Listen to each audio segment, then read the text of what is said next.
Hujan deras yang mengguyur Kabupaten Tabanan pada Minggu 7 Januari, yaitu mengakibatkan sejumlah pohon tumbang.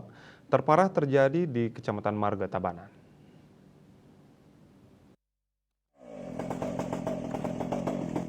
Pohon menimpa bangunan Balai Subak Umatebe di Pura Dalem Adat Ole Desa Marga Daupuri. Kapolsek Marga AKP Iwayan Suta Arcana dikonfirmasi mengatakan hujan deras disertai angin kencang sekitar pukul 14.30 WITA mengakibatkan pohon ancak yang ada di Jabopura Dalem Adat Ole tumbang dan menimpa bangunan Balai Subak Umatebe.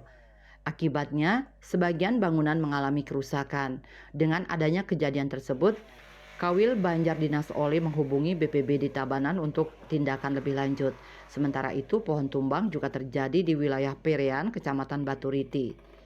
Kepala BPBD Tabanan Inyoman Srina Degiri mengatakan, pohon kayu suar dan mahoni tumbang di sebelah selatan Bali Banjar Selat, Desa Perean atau setelah perbatasan Kuum.